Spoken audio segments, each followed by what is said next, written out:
Welcome to Swarna சமையல். வாங்க வீடியோக்குள்ள போகலாம். நம்ம இன்னைக்கு பார்க்க போறது கேபேஜ் பக்கோடா. அதுக்கு தேவையான பொருட்கள் என்னன்னு பார்க்கலாமா? ஒரு கேபேஜை பொடிசா நறுக்கி கழுவி எடுத்துக்கோங்க. 2 டீஸ்பூன் மிளகாத்தூள், 1 டீஸ்பூன் கரம் மசாலா தூள், 1/4 டீஸ்பூன் மஞ்சத்தூள், 1/4 டீஸ்பூன் பெருங்காய பவுடரு, 50 கிராம் கடலை மாவு, தேவையான அளவு பச்சரிசி மாவு, தேவையான அளவு உப்பு, 2 ஸ்பூன் இஞ்சி பூண்டு பேஸ்ட், பொரிக்கிறதுக்கு தேவையான எண்ணெய். முதல்ல நம்ம என்னென்ன மிக்ஸ் பண்ணணும்னு பார்த்துக்கிடுவோம்.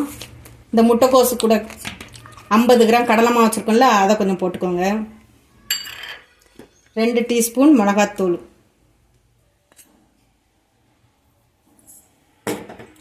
1 teaspoon garam masala powder, 1/4 teaspoon மஞ்சத்தூள், காய பவுடர் 1/4 டீஸ்பூன், பச்சரிசி மாவு கொஞ்சம் அப்படி பரத்தி போட்டுக்கோங்க. தேவைன்னா போட்டுக்கிடுவோம். உப்பு தேவையான அளவு, இஞ்சி பூண்டு பேஸ்ட்டு 2 டீஸ்பூன். இந்த இதை எல்லாத்தையும் சேர்த்து பிணைஞ்சிக்கிடுவோம். நல்லா தண்ணி எதுவும் விட தேவையில்லை, அதிலே கேபேஜ்லேயே தண்ணி இருக்கும். எல்லாம் போட்டு பிசைஞ்சு நல்லா உருட்டி போடுற பதத்துக்கு கொண்டு வாங்க.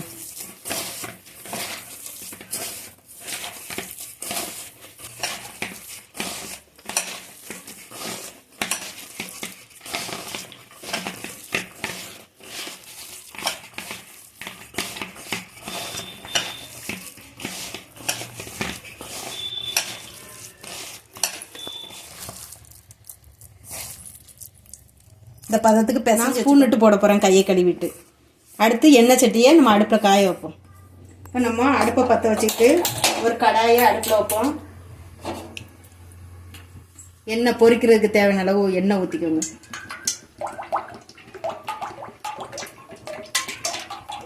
நான் கடலெண்ணெய் எண்ணெய் பொரிக்கிறேன். நீங்கள் எந்த சன்ஃப்ளவரோ கடலை எண்ணெயோ தேங்காய் எண்ணெயோ எதுலேயும் பொரிச்சிக்கலாம். இப்போ எண்ணெய் காஞ்சிடுச்சு. நம்ம ஒரு ஸ்பூன் எடுத்துக்கிட்டு போடலாம். கைட்டு போட்டால் ஒய்யாமல் கையை கழுவி எடுக்கணும்.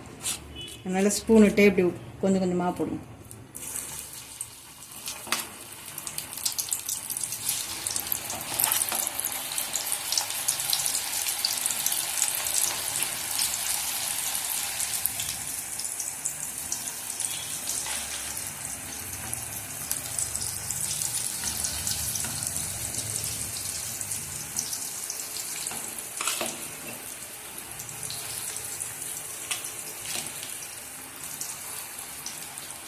போட்டுக்கோ, அது கொஞ்சம் வேகட்டும்.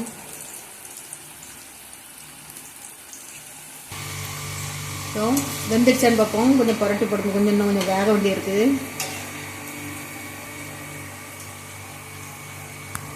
இன்னும் கொஞ்சம் வேக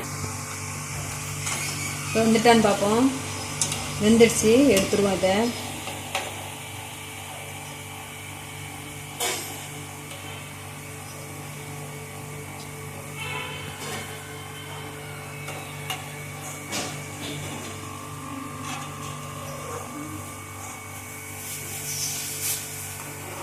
கேபேஜில் பக்கோடா செஞ்சு சாப்பிட்டு பாருங்க, டேஸ்ட்டாக இருக்கும்.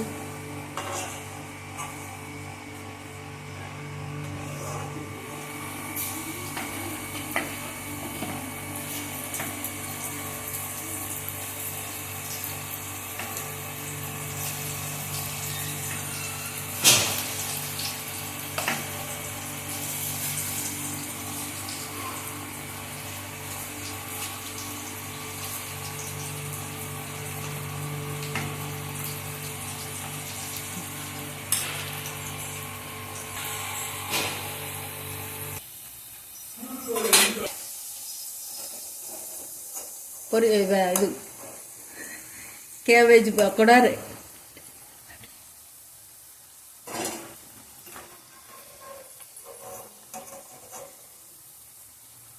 வெந்துடுச்சு. Cabbage pakoda ready.